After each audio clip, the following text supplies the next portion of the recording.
On the air and streaming on the web since 1996, this is the Cinematic Sound Radio Network. Hello again, I'm Jason Drury, welcoming you to another of the continuing series of film, TV and video game composer interviews on the Cinematic Sound Radio Network. Michael McGehee is the founder of New Discoveries Recordings and the Hollywood Studio Orchestra, which he conducts on these recordings.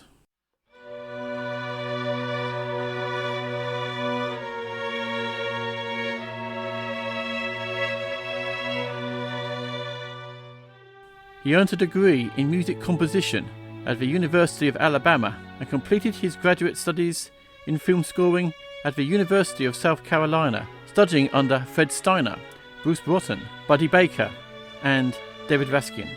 He is also a graduate of Earle Hagen's film scoring workshop and has scored, recorded, and conducted original music for dozens of short films.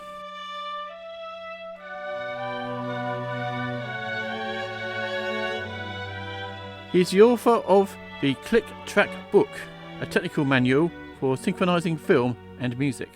In addition to his musical life, Michael worked at BMI as the director of film and TV, and for the past 20 years, he and his team at Sundial Technologies have designed and developed custom enterprise software for major motion picture studios.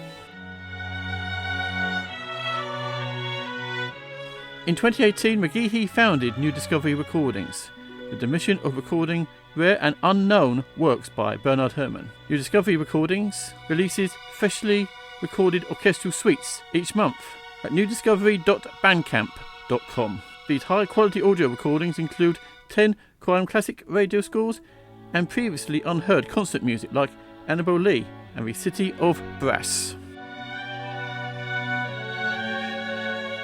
In January 2021 for the Cinematic Sound Radio Network, I had the great pleasure of talking to Michael McGehee via Zoom at his home in Pasadena, California. During the interview, we talked about New Discoveries, the project's inception, and the importance of these new re-recordings of the radio music of Bernard Herrmann. And during the show, you'll also be hearing some of these wonderful re-recordings performed by the Hollywood Studio Orchestra.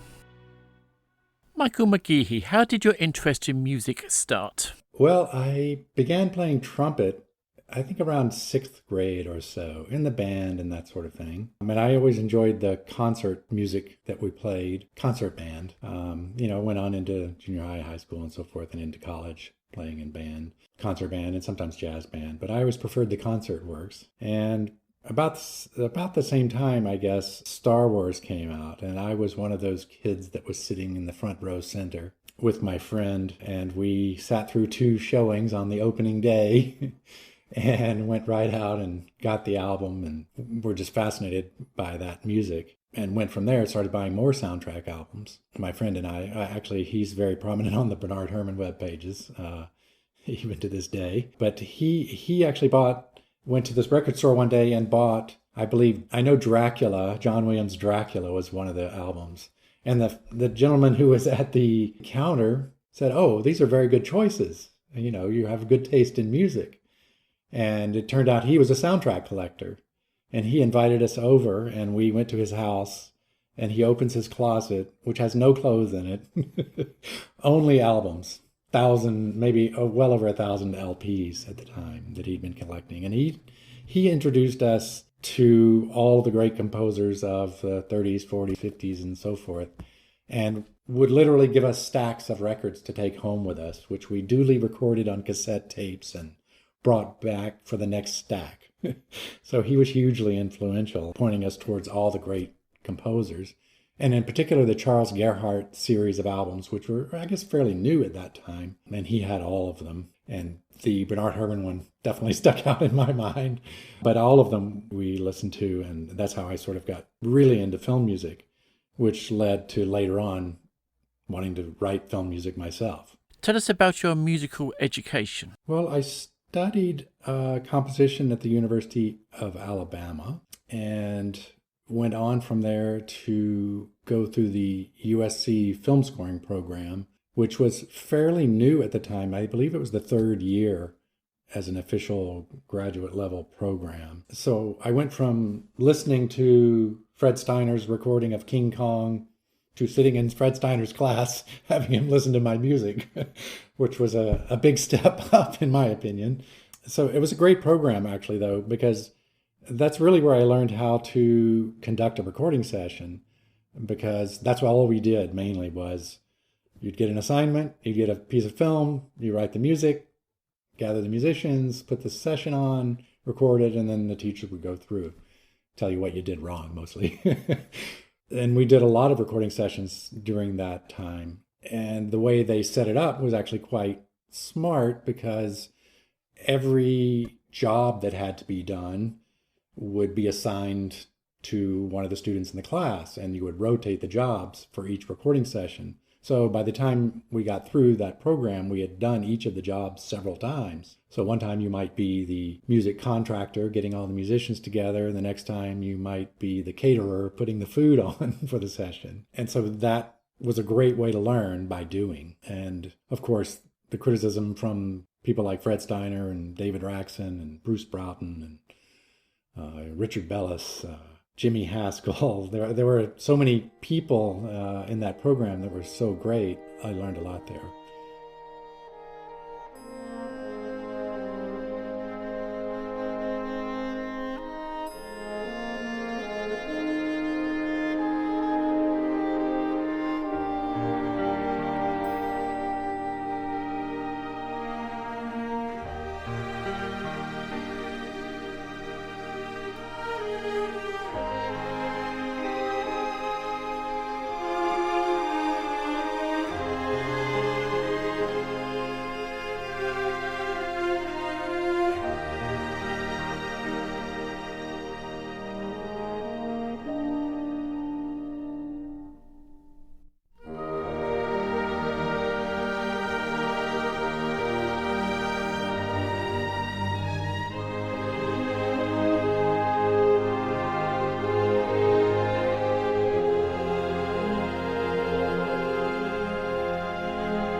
And that was a track entitled Haley's Theme from a digital album, Love Themes, available on Bandcamp, composed by my guest today, Michael McGehee.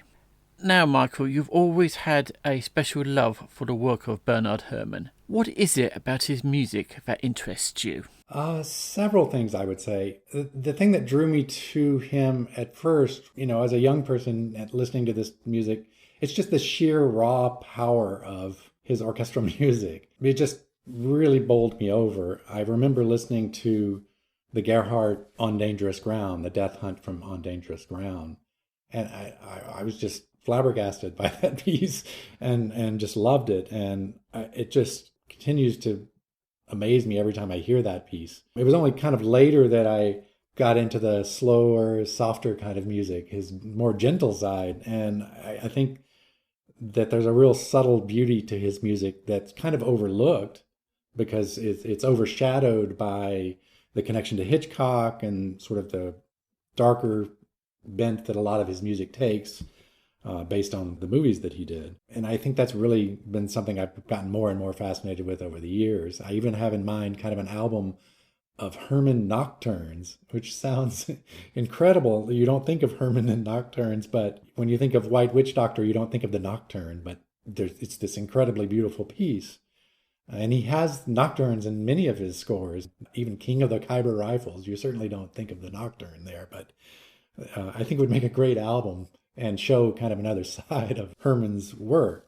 Beyond the Ghost of Mrs. Muir, people don't really think about too much. Second is the orchestration. I think the idea that he had to create a unique orchestration for each score really sets his music or his scores apart from the standard fare, which especially at the time was very much orchestral music, just straight ahead, a standard orchestra. And he tended to go his own way in that regard. And it really gives an extra depth of character to each picture that he scored and the radio scores as well. They have their own sound, and you can identify that sound with that picture. And I think that really is an outstanding part of his music. Even in that's kind of one of the things that drove me to the crime classics was here he was using only 3 or 4 players, and he never really standardized on. He didn't pick three instruments and that was it for the whole 50 episode run. I think the most consistent is flute, oboe, and harp, which he used in 10 episodes. But beyond that, they're all different. There's, if you listen to the recordings I did, even there's one for 3 horns. There's a couple for 3 French horns. There's one for 3 oboes, doubling on English horn, 3 bassoons, and then all sorts of combinations in between. The most consistent instrument he used there was the harp. And I think that gave him a lot of depth and things to play with just 3 instruments. And then finally, I guess his dramatic sense seems quite unique. He really knows how to engage the listener.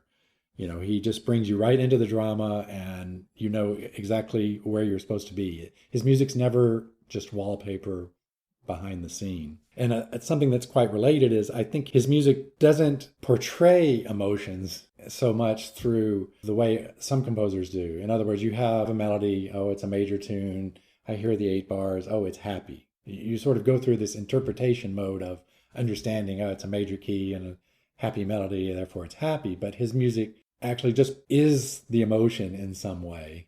And I think this is partly due to the way he breaks down music into these short cells that are sort of self-contained emotional units that are really easily digestible. They're very clear as to what their meaning is. At least they feel that way because you immediately are drawn into that mode of feeling, not even thinking. You're really just experiencing it. And I think that's one of the reasons his scoring is so effective, is that you don't have to actually be very focused on it to be affected by it. It's subliminal in that sense. So I think those are the big things that really strike me about Herrmann. So instead of newly recording his more famous film works, you decided to explore his obscure radio work, which is the basis of your New Discovery series of recordings. Tell us about the genesis of this unique project. Well, I always loved conducting. Most of the experience I've had with conducting has been conducting my own music, although on occasion I was asked by other composers, my friends, either they weren't comfortable conducting or they didn't feel up to it, or they would prefer to be in the booth listening and giving feedback rather than on the stand. So I would conduct for them. That was always exciting. And so that was just something that I really liked to do. I had at least some aptitude for it.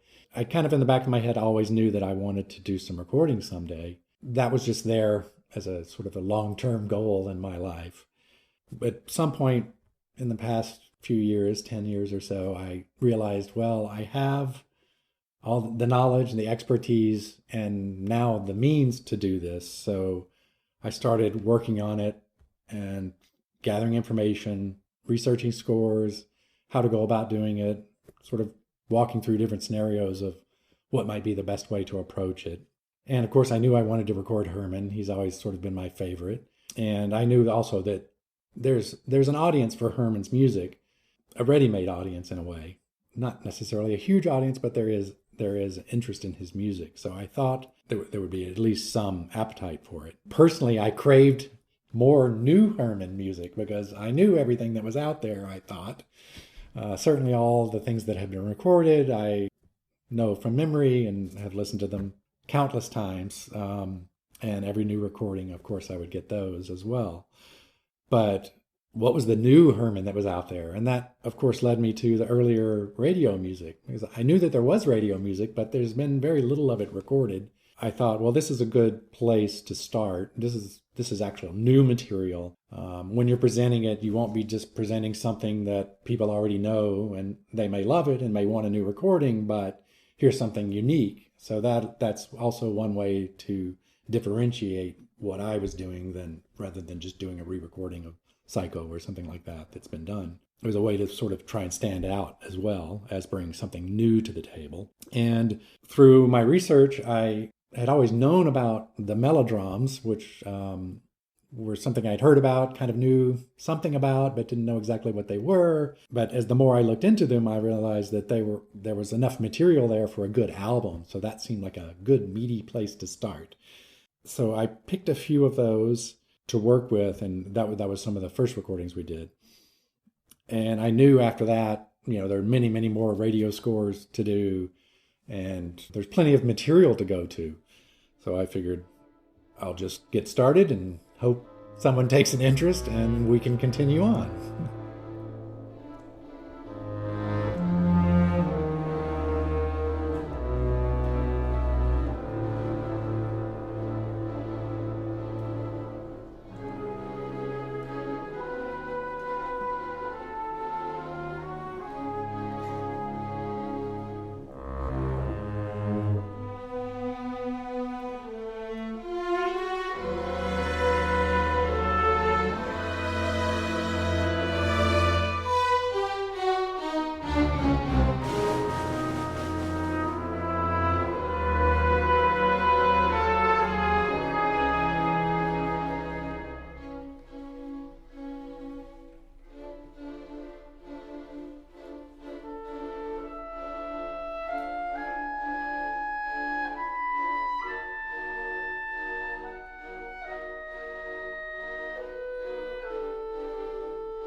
That was music inspired by the poem Sayonara by Ernest Dowson, composed by Bernard Herrmann, and performed by the Hollywood Studio Orchestra, conducted by my guest today, Michael McGehee. Now, Michael, tell us about the process of producing a recording for New Discoveries.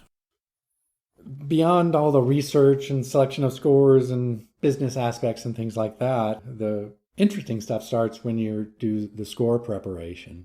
I take the scores, the original scores, and I put them into, I use Finale, could use anything, but that's what I use, with the ostensible purpose of creating the parts and everything. But the real thing that's going on is that you're studying the score.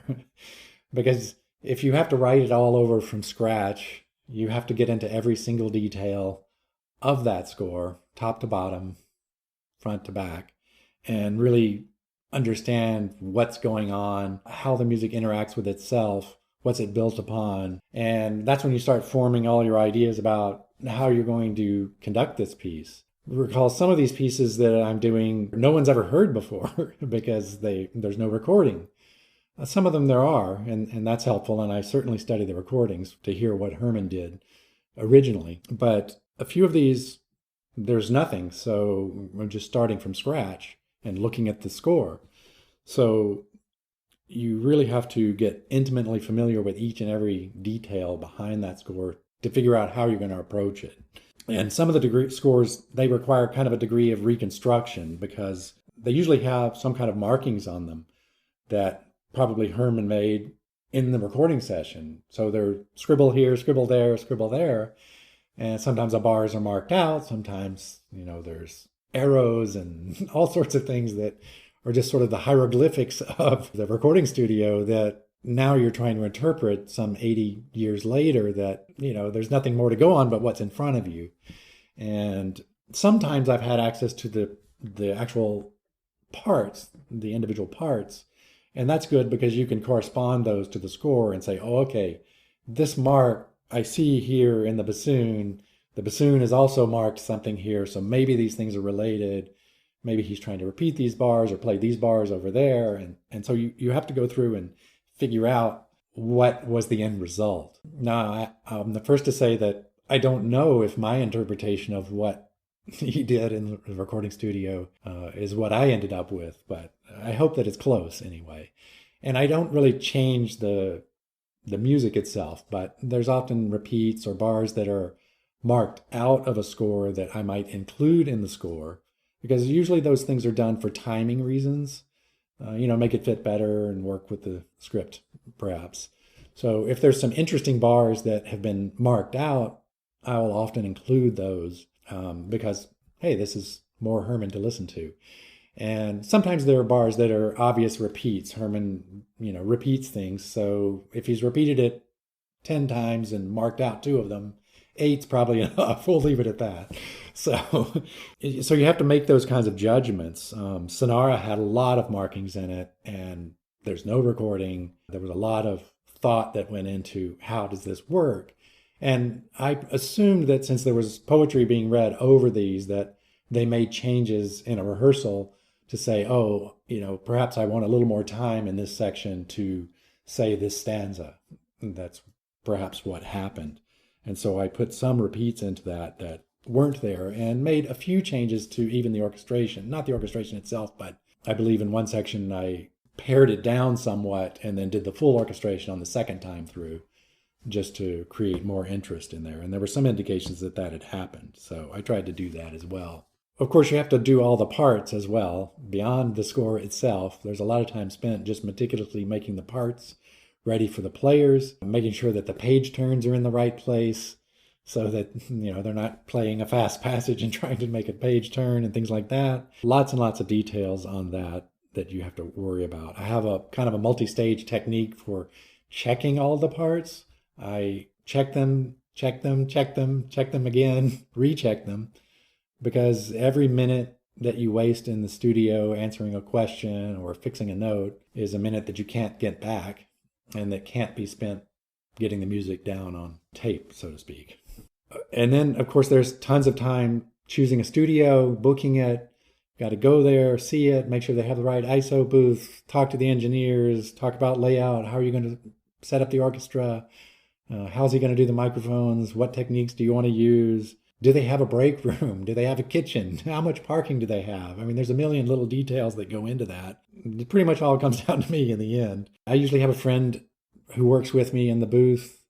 I'm sure your audience will know Bill Stromberg. He's helped me over the years, working with me in the booth while I'm recording my scores, and then now doing these. He's been there as well, and obviously he has an amazing set of ears and knows Herman inside and out, so that's been very helpful as well. And then you have to arrange for the food to be at the session as well.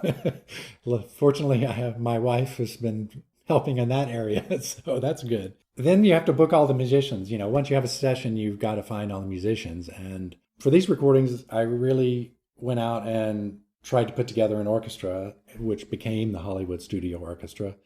I recruited them all from basically musicians that I know and musicians that they knew. Put them together. It's a good bunch of folks, and they've been really helpful. And fortunately for these sessions, I'm able to send the parts out earlier before the recording session. Usually if I'm writing a score, the technique is you write right up until the recording session starts, and then you hand the parts over to the players and they are sight reading.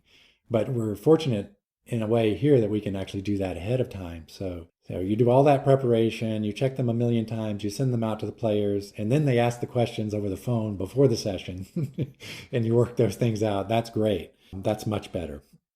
Despite all that, you end up printing them all out again, taking them to the session. I set them out personally on the stands to make sure that every player's got the parts that they need and all the copies they need. They're in the order of what we're going to record in. And I make sure they've got a sight line to the podium and they aren't blocked by baffles and things like that. I also keep a checklist on my podium of here's the exact thing that we're going to record and how much time we're going to spend on each piece. It's all budgeted out ahead of time. You have to plan it to make sure that you can get through everything. So there's a lot of preparation that goes into a recording session, so that when you get there in those 3 or 4 hours that you may have, you can get everything down that you want and just focus on interpretation, timing, and all the little things that you have to do for conducting. Of course, just preparing for conducting, I think I spent a month every day before the Melodram session conducting every one of these pieces in my living room, on video, and playing that back and trying all sorts of different things, preparing for what I was going to do. Practice makes perfect, right? Post-recording, you've got to take all those tracks that you did, that the engineer put together. There's a sort of a stereo mix from the session, along with all the multi-track stuff, and you've got to go through a whole process of editing that, getting all the takes you want. I do all that work as well, putting together the takes, make sure I get the performance that I want, doing every bit of editing I can think of to make it as good as I can make it. And then pre-COVID, I was working with a mixer and who did the mix down on several of the works that you've heard. So that's a whole nother process where they take it and do the mixing. And I worked with him for many hours. He worked many hours and I worked many hours with him to get them as good as we could get them. Then finally, you've got to put together the album cover.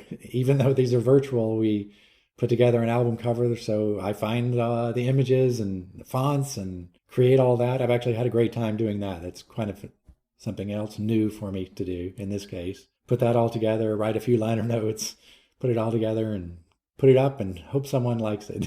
That's sort of the process pre-COVID.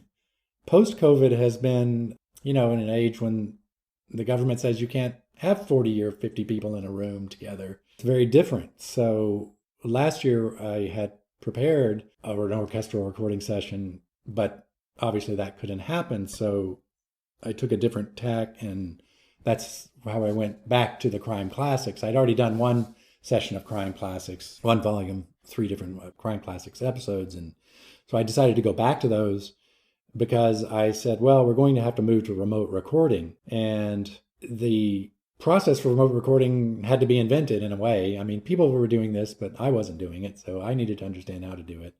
And I picked specifically some of the episodes that focused on one instrumental color, like the 3 French horns, I believe, was the first one we did. And that was really to simplify the process.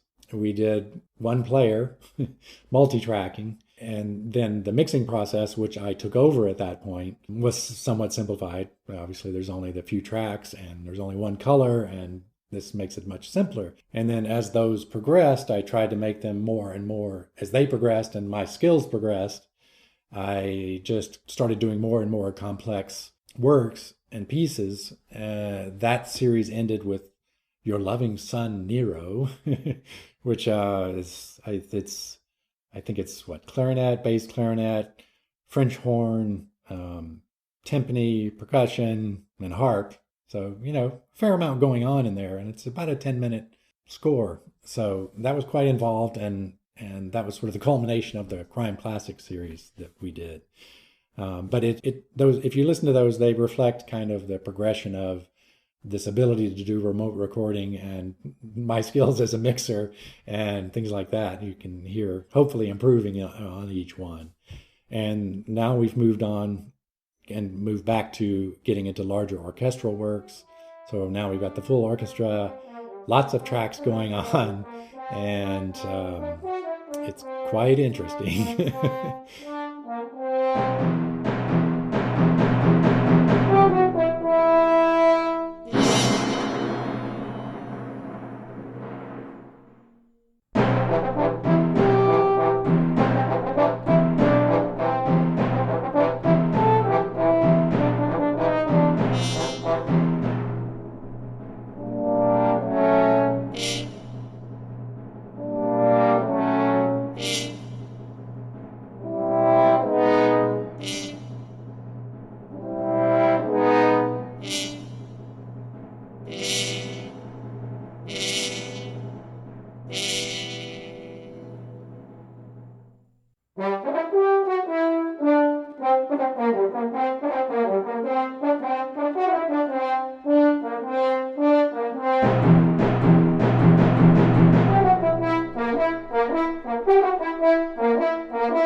and that was a piece entitled Blackbeard's 14th Wife, Why She Was No Good For Him, composed by Bernard Herrmann for the radio and performed by the Hollywood Studio Orchestra, conducted by my guest today, Michael McGehee. Now, Michael, how do you choose the pieces you record? Well, I really have just gone through, since I'm concentrating on Herrmann, that makes it somewhat easier. I've gone through the scores, tried to determine which ones I think were the best, most representative of what's going on. For instance, in the crime classics, there's kind of a little theme running through the different volumes. The first volume actually included a few scores that were not entirely Herrmann's original music, but were Herrmann's adaptations of music of the period. So in several of these episodes, he would adapt music from the time frame of the story and put his own special Herrmann flair on it. And so I've included a couple of those in that volume. And then obviously we did the recordings where he focused on one instrumental timbre. We did several of those. Obviously the melodrums have been a big part of what I've been doing, and that project's going to be coming to completion here within the next couple of months. So those were kind of a framework that I had chosen. So those kind of decisions drove a lot of what I wanted to do, which pieces to pick from within the framework of the pieces that I already had chosen. Explain to us, what are melodrams? The melodrams is actually a term that Herrmann himself coined, although when he spoke of it, he sort of acted as if it was a standard terminology. What he really meant by it was a combination of the spoken word and music. And he traces the history of this back to the ancient Romans or Greeks. And, there's been a tradition of this kind of music over time. And that's how he explains it. He talks about this in two different places. There's a 1970s interview in New York he did in Rochester, in which he talks about this. And then the other instance is in the 30s, which is when he actually wrote these pieces. There was a radio program which was called Melodrams, and they were playing 4 of his melodrams, kind of focusing on the music. And they had all been played previously on another radio show, which was David Ross's show about poetry. The name of the show may be In the Modern Manner or Poet's Gold. It's a little bit ambiguous as to which of these shows it was. Poet's Gold was the name that David Ross gave to his poetry book that he wrote, which contained some of the poetry that, at least one piece that Herrmann used. But he wrote them for that show, but then on that show they were focusing on the poetry. So I guess they thought that these works were so good that they would make a different show where they would focus more on the music. And for this particular radio program, which you can hear on YouTube actually, the introductions to each of these 4 pieces are almost certainly written by Herrmann, even though they don't say so. He's clearly describing what he's doing in these pieces. And I think what's important about them is that you have to realize that all of these works were written before Herrmann had scored any radio programs and well before he had scored any films of any sort or television. So these are like his first works in a way. He had a few things before that as well, but these were his first works that were played on the radio, and these were a big deal. And in them, he's actually, in these descriptions of the pieces, he's describing how he's taking different approaches for underscoring the dialogue with music. So he's experimenting with scoring in these pieces before he's ever written a score, even for radio. So I think they're hugely important for his personal history, for us to understand what was he thinking about. And you can see the different approaches. Some are more complicated than others. And you can kind of see that I think he was forming his original concept for how he was going to score radio and then ultimately film when that came along. I don't know whether or not he was foreseeing that path in his life or not, but it might have been pretty clear to him that might be a possibility. But he was clearly experimenting and figuring out how he was going to go about doing it.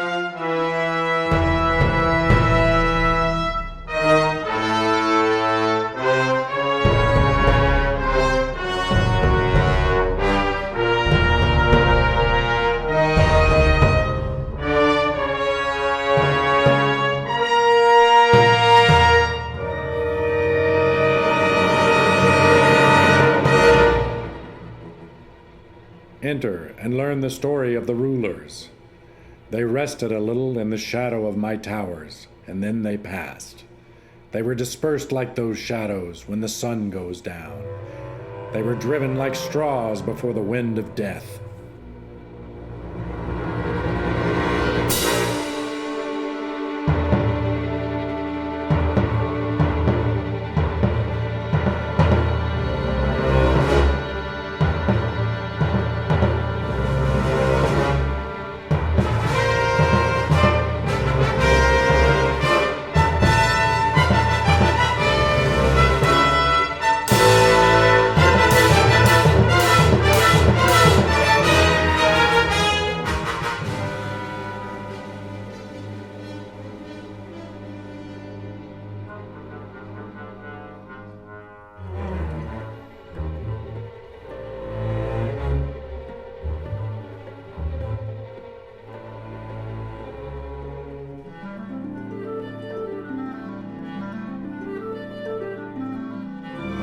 Drunkenness of youth has passed like a fever, and yet I saw many things. Seeing my glory in the days of my glory, the feet of my horses drummed upon the cities of the world. I sacked great towns like a hot wind, and fell like thunder upon far land.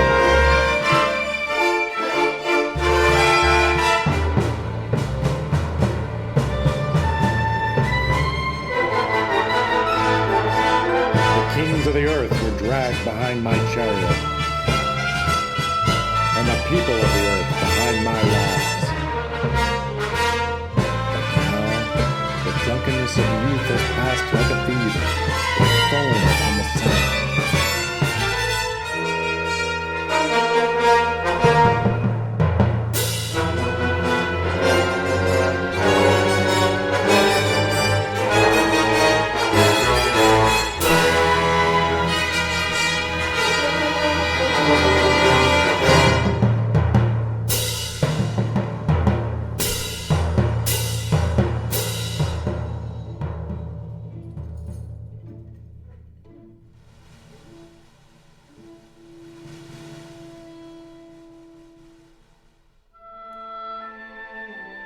Listen, O wayfarer, to the words of my death, for they were not the words of my life. Save up your soul and taste the beautiful wine of peace.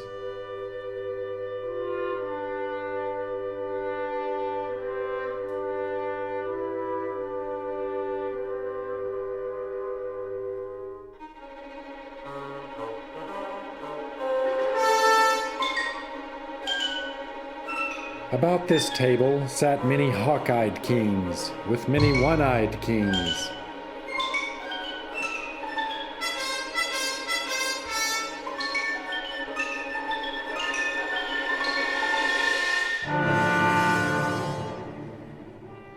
But now all sit in the dark, and none are able to see.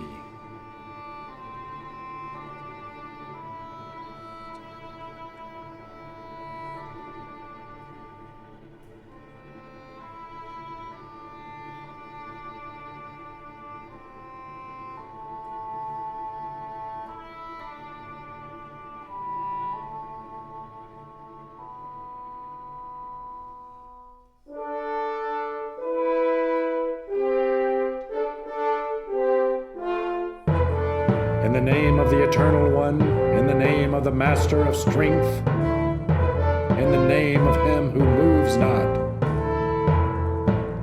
Wayfarer in this place, look not upon the glass of appearance, for a breath may shatter it. And illusion is a pit for the feet of men. I had 10,000 horses groomed by captive kings. I had secular treasures, and the west and the east were two heads bowing before me. I thought my power eternal, and the days of my life fixed surely into yours.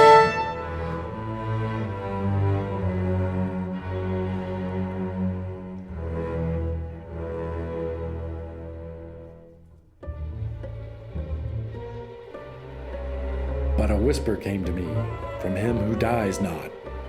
I called my captains and my strong riders, thousands upon thousands with swords and lances. I called my tributary kings together, and those who were proud rulers under them. I opened the boxes of treasure to them, saying, take hills of gold, mountains of silver, and give me one more day upon the earth.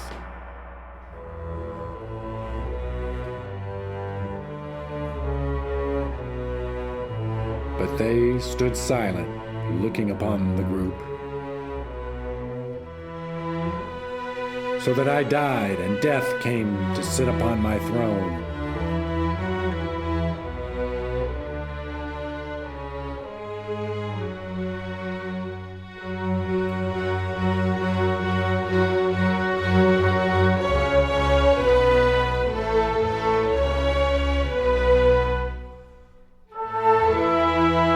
The drunkenness of youth has passed like a fever, like foam upon the sand.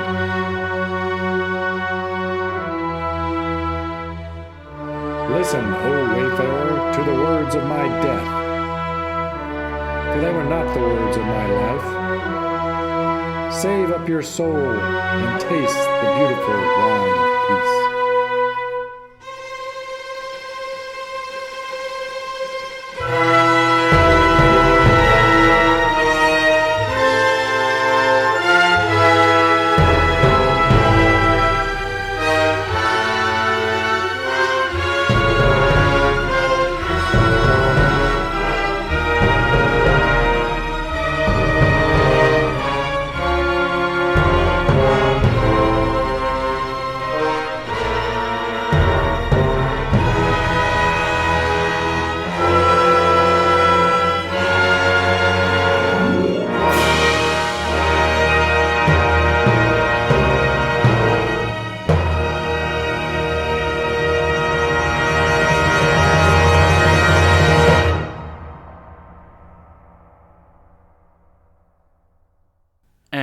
That was The City of Brass, a melodrama composed by Bernard Herrmann and performed by the Hollywood Studio Orchestra, conducted by my guest today, Michael McGehee, with narration by well-known composer Christopher Young. One of many melodramas that Chris has narrated for you, Michael. How did you get Christopher Young involved with the New Discoveries project? Well, I first met Chris Young about 1987 while I was in the USC film scoring program. He came and spoke, and we were all fascinated by what he had to say, of course. And a group of us took him. We said, "Hey, you want to go get some dinner after his lecture?" And then he said, "Sure." And we went and we sat and talked for hours and hours about film music and scoring and everything that he was doing. This was a long time ago, you know, he was making his way at that time, and it was quite fascinating. And he's just so personable and giving of his time and knowledge. He's sort of famous for that. So I've known him over the years a little bit, and I saw him at an event, and I told him about what I was doing. And he's a big Herrmann fan, has spoken about it in the past. And one of the ideas that I had when I did the melodramas was, hey, this is interesting, you know. First of all, you have these pieces of music that have spoken word over them, so I can get people that are influenced by Herrmann or knew Herrmann or something like that were in some way related to Herrmann to do these voiceovers. And so Chris was a natural choice in that regard.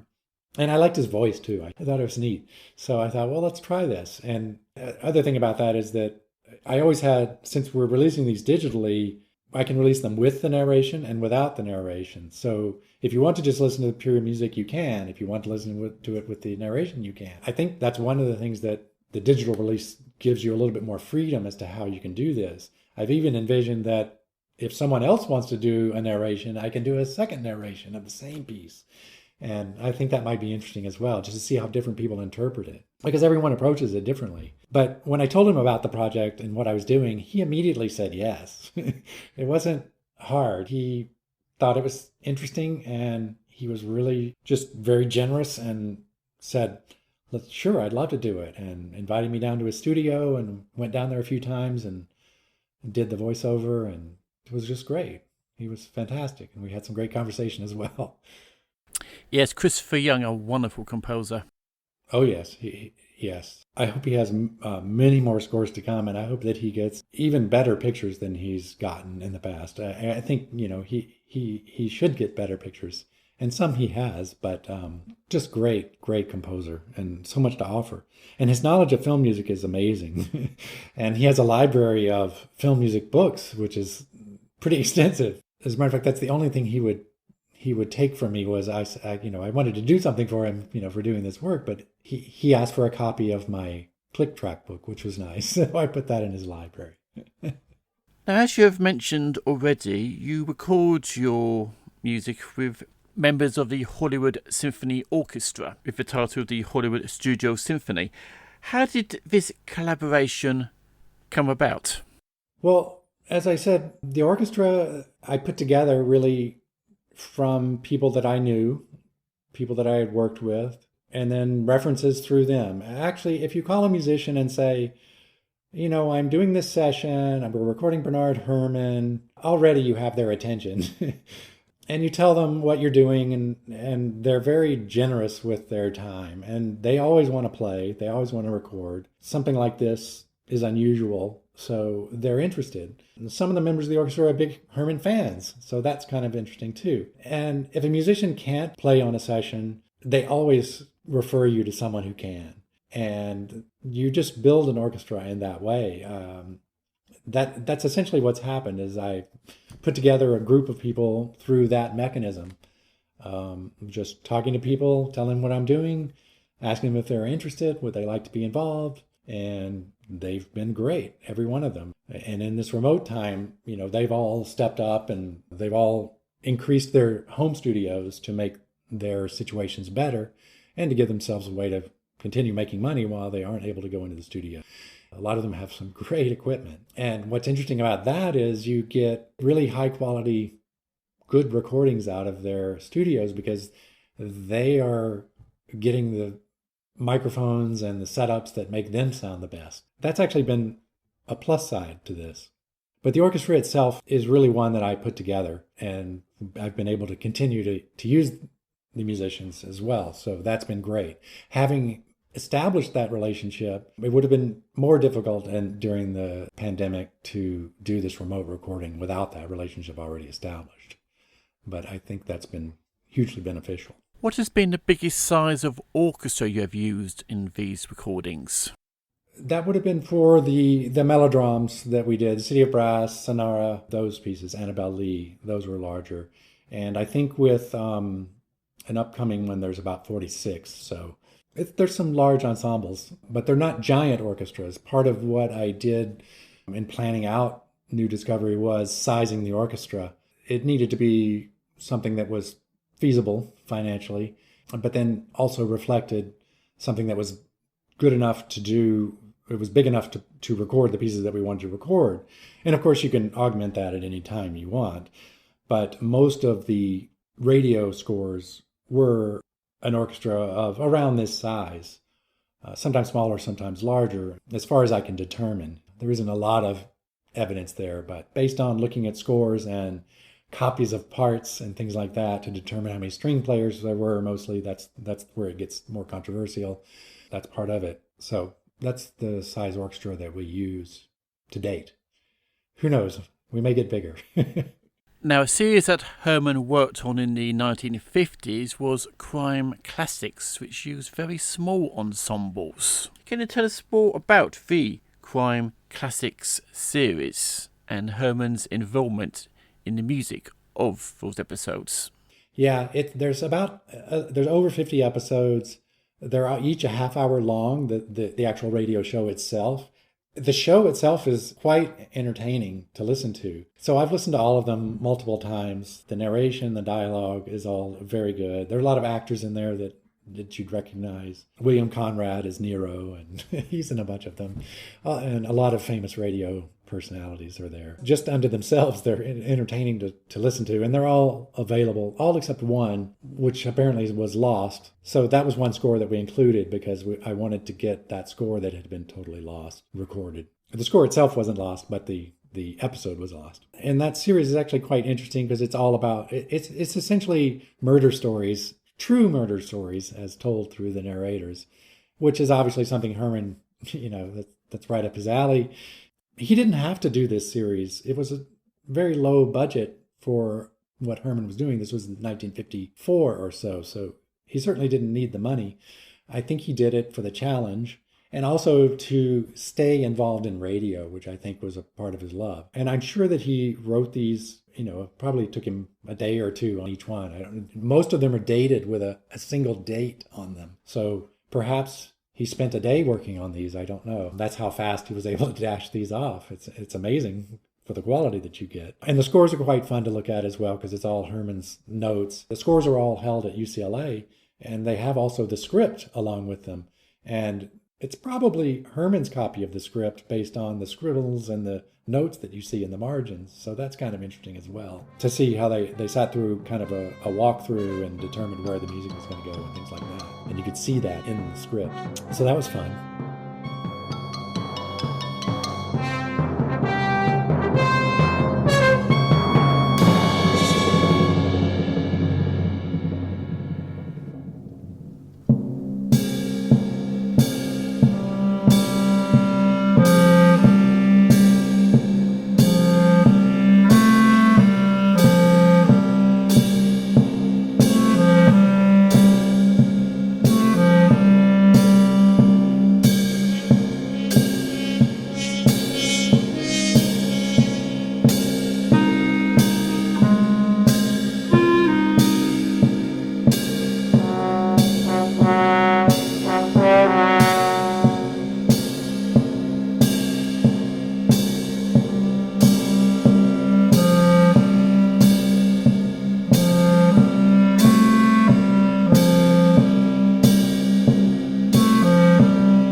And that was Your Loving Son Nero from the radio series Crime Classics that ran from 1953 to 54, with original score composed by Bernard Herrmann and performed by a ensemble of 4 players, which were conducted by my guest today, Michael McGehee. And Michael, where can we listen to Crime Classics?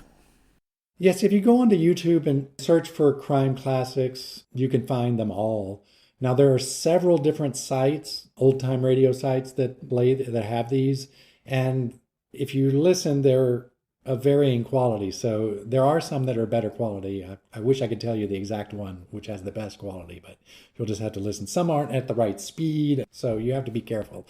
But they're out there. If you just look on YouTube, you can find them. And then specifically the OTR, Old Time Radio website, I think they might have all of them as well. They're worth a listen. They're quite interesting.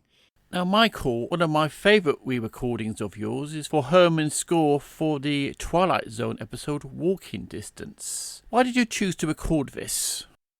No, it really wasn't. And actually, the Twilight Zone, the Walking Distance recording was sort of the first thing that I actually recorded for New Discovery, although it wasn't necessarily intended to be released because as I saw it, it didn't really necessarily fit into the mold of extremely rare or unknown, since there are a few recordings of it, wonderful recordings out of the score.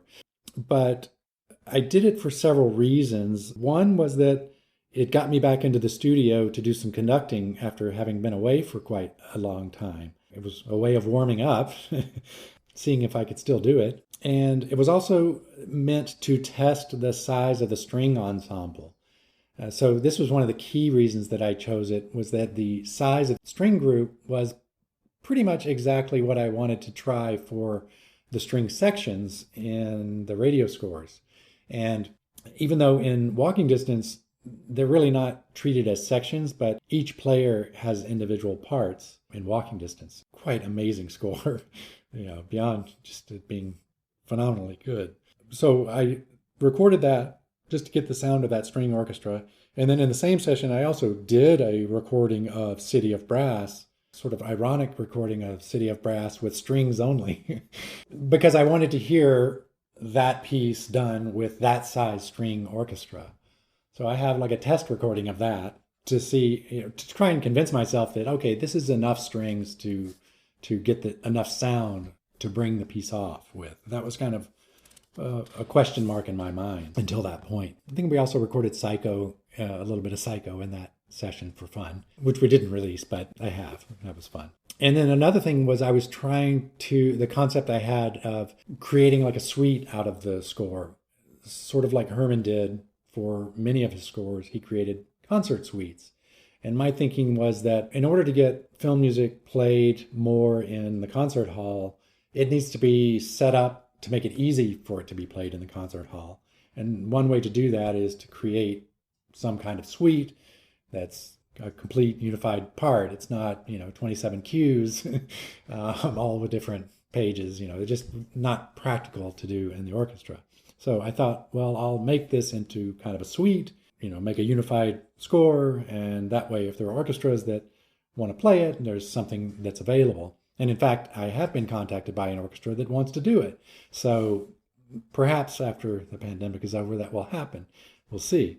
I didn't release this track for quite some time because it wasn't really necessarily intended to be released, but people encouraged me to do so when they heard it, and it's been quite well received. I'm very happy with the reaction to it.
And that was a re-recording of music from the 1959 Twilight Zone episode Walking Distance, the original score composed by Bernard Herrmann and performed by the Hollywood Studio Orchestra, conducted by my guest today, Michael McGehee. Now, Michael, why is it so important for us film music fans to hear and get to know Bernard Herrmann's music for radio?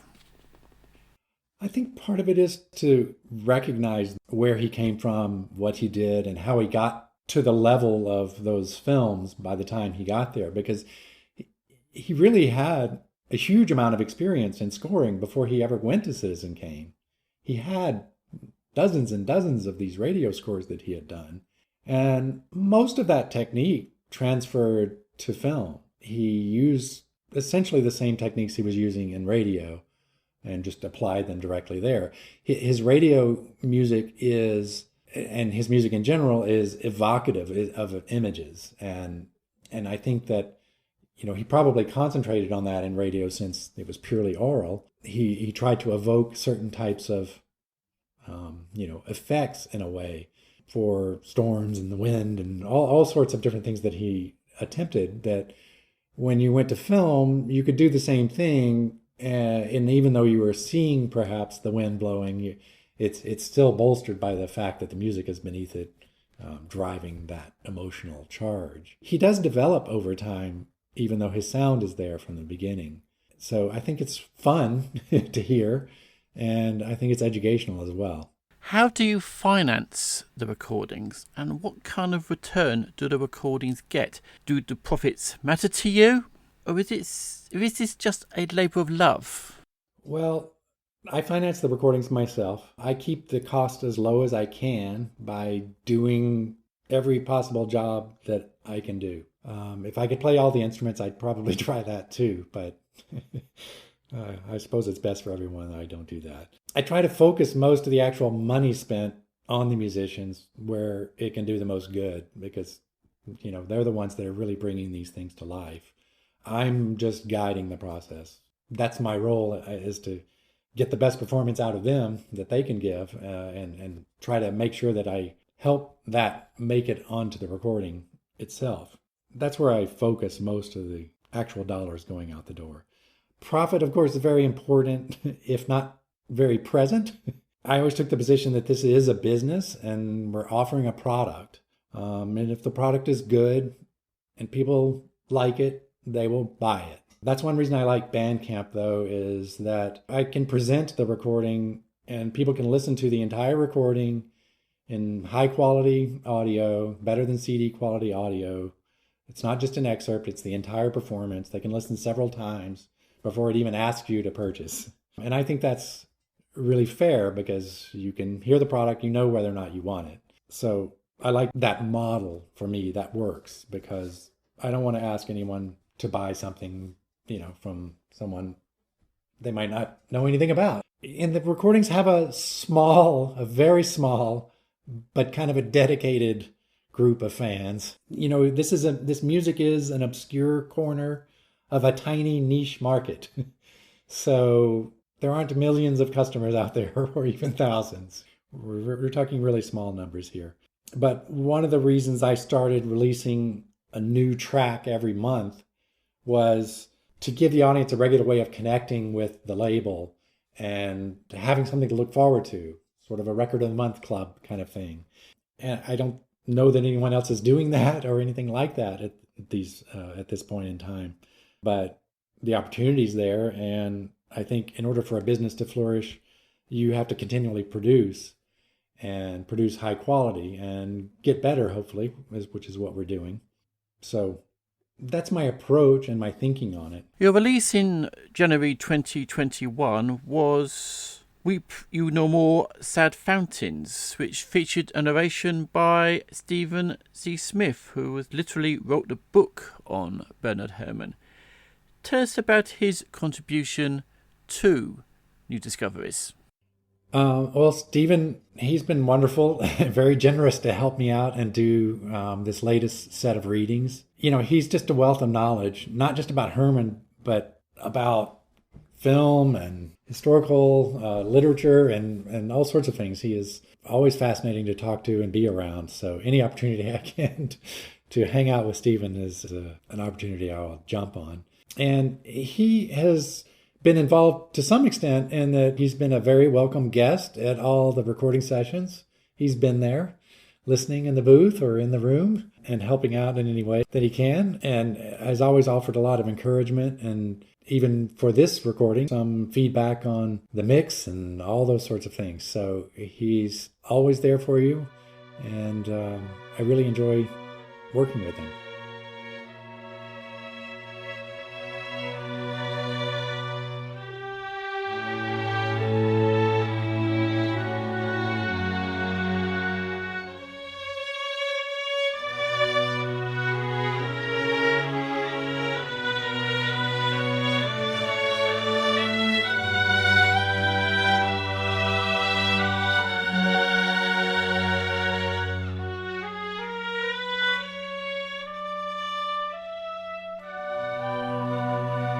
Weep you no more, sad fountains.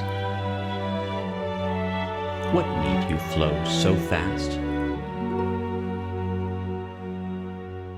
Look how the snowy mountains, heaven's sun, doth gently waste. But my son's heavenly eyes view not your weeping, that now lie sleeping, softly, now softly lies sleeping.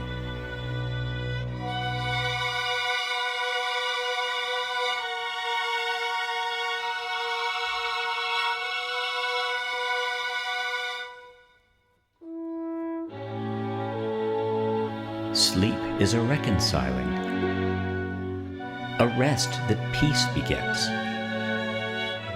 Doth not the sun rise smiling, when fair at even he sets? Rest you then, rest, sad eyes, melt not in weeping, while she lies sleeping, softly, now softly lies sleeping.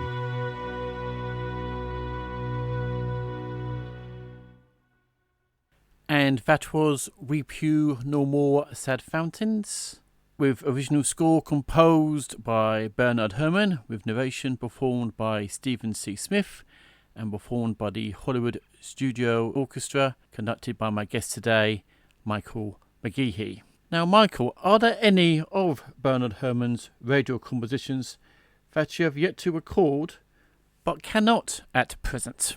One score that I would dearly love to record is his radio score to Norman Corwin's On a Note of Triumph. I think this is the greatest radio play of the era. It's incredibly moving, and the music is fantastic. The Corwin writing is fantastic. Everything about it is good. This was written for VE Day, or Victory in Europe Day, May 8th, 1945, so the end of World War II. Corwin's writing is just brilliant, and Herrmann was just at his best underscoring this piece. Now, the only score that exists that I've been able to find is a 3-line conductor's score. So the full score doesn't exist, so it has to be entirely reconstructed. So it's a big job, and it's a long piece. It's an hour-long radio drama, so there's a lot of music in it and a lot of work to be done. So I would dearly love to record that. I think it needs to be done as a recording unto itself, so you can hear the music. This is a great Herrmann work that practically no one knows about, so I'd love to do that. There's also one of the other libraries, the CBS libraries. There's one called Police Force, which it was actually for a show that didn't really make it to air, I believe, but they turned it into part of the library. So you've heard it as part of the library music, but it's the only one of those library sets that Herrmann did that hasn't been recorded, I believe. So I think that would be a good one to do. And actually, I think that the score is there, and it really does fit into what I'm doing. So I'm hopeful I can do that one. Ultimately, I want to do If I'm able, I'd love to do all the radio dramas, just starting straight up from Dauber, which was the first one, and moving through Dracula and all those other things that he did. As many as I can get done, I'd like to do, but, you know. Are there any other composers that you would like to feature on New Discoveries in the future? For instance, would Jerry Goldsmith's radio music interest you? Oh, of course. Goldsmith is one of my favorites, obviously. He's an amazing person. His music is perhaps more challenging in some ways. But yeah, I think there's a lot of Goldsmith scores. He'd be right at the top of the list if I were to do someone else. I think I saw a Wagon Train episode the other day and it's scored by him. I'm like, okay, that sounds good. That's nice. Let's try that. Yeah, I would love to do Goldsmith scores. It's just, I have to focus on something at one point. And yeah, I would love to see that. One of my customers, he wanted a score done and he tracked down the score, which was thought to be lost. He found it and sent it to me. And said, here, do this one. So if anyone's got a good Goldsmith score they want me to do, send it on. I'd love to try that. And then there's lots of other composers, you know. I love Alex North. I love Miklos Rozsa, all the Golden Age composers, Waxman, Friedhofer, so many others, and even composers up to this day. But there's endless supply, I'll say. Now, as you may know, Quartet Records recently released a re-recording of Bernard Herrmann's 1972 score for Endless Night. What is your opinion of Bernard Herrmann's scores in the 70s towards the end of his life? I think that they're wonderful. I think that they're excellent. I'm so happy Quartet did Endless Night. I had it on my radar to do, but when I found that they were going to do it, that saved me a few dollars. That was nice. It's a great score. They did a good job. And I think Obsession, which was his next to the last score, is perhaps his greatest score. It's perfect in every way. Everything about it. To me, it seems like the score of a lifetime. And the combination of the choir and the organ and the orchestra, this was extremely complex work. And it's just perfect.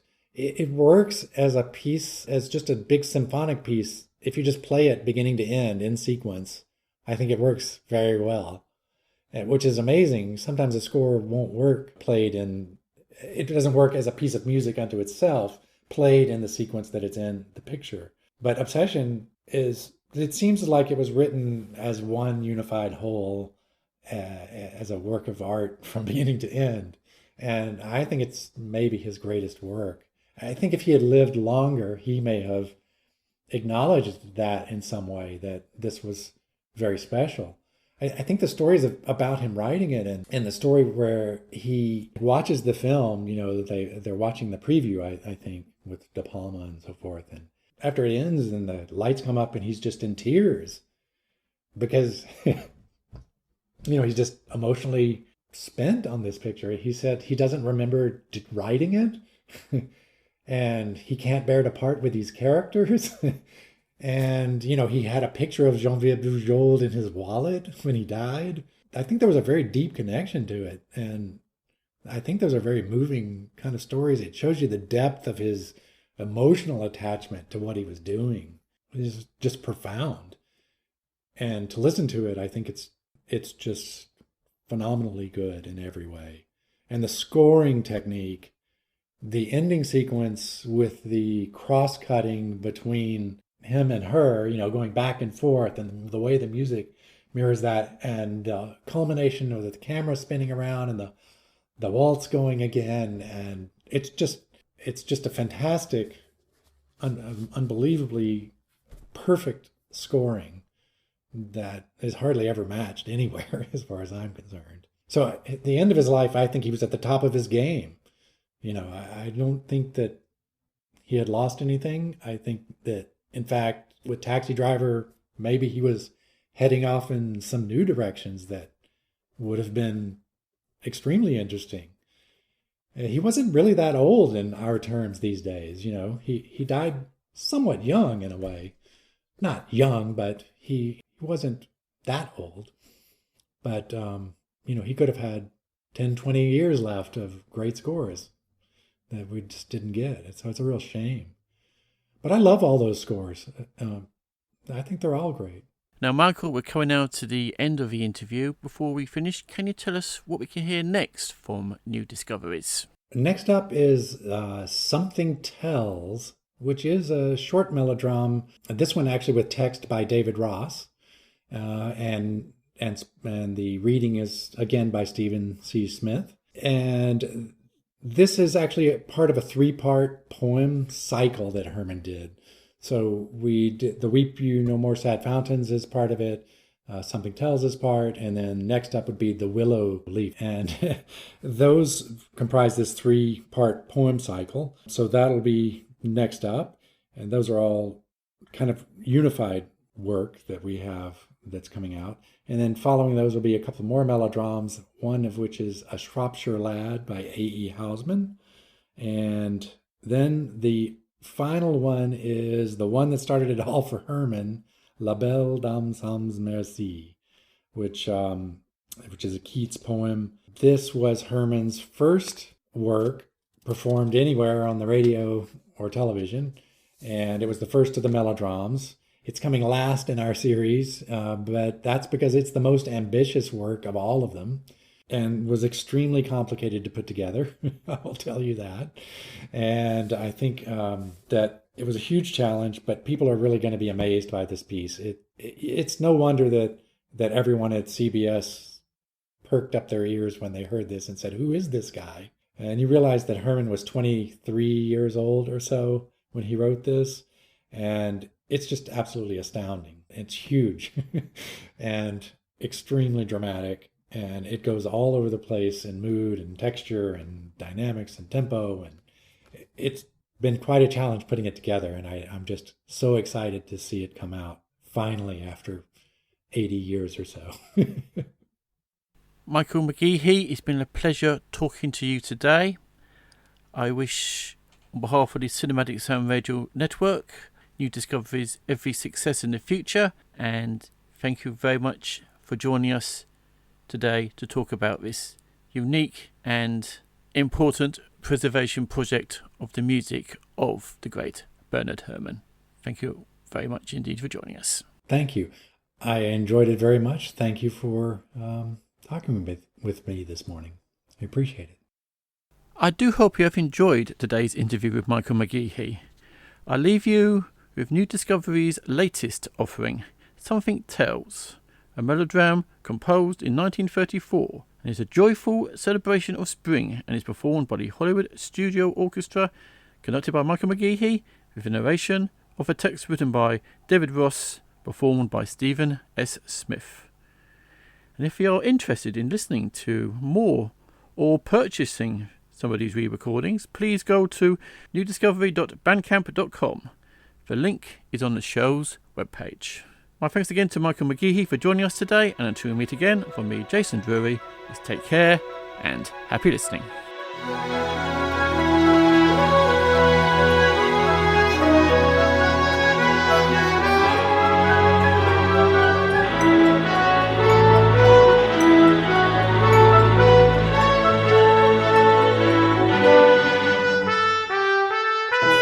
There is something tells a tree to wave a green sombrero plumed with swallows and ride a pony hill to the sun.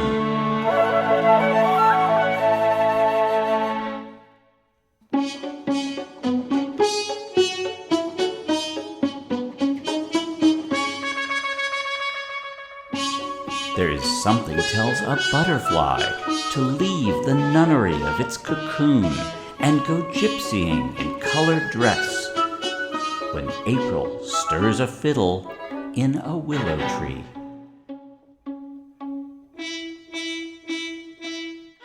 There is something tells the feet of goats to rattle every hilltop like a drum and kick the silver flagon from the shoulders of the grass.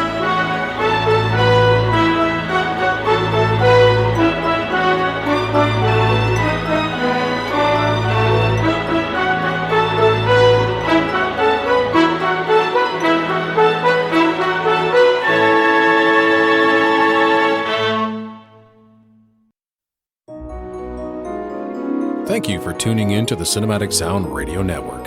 I want to thank Tim Burton for providing his voice for all the bumpers and stingers you hear throughout the program, and David Cosina for providing Cinematic Sound Radio's theme music. If you have any questions, comments, or concerns, please email us at cinematicsound@yahoo.com. You can find us on social media at CinSound Radio on Twitter and Cinematic Sound on Facebook. And if you listen to us on Apple Podcasts, please take a moment right now to rate the show and write a brief review. Reviews help introduce potential listeners to the show. And while you're at it, head over to TeePublic to get a Cinematic Sound Radio t-shirt. And don't forget to check out Cinematic Sound Radio at cinematicsound.net.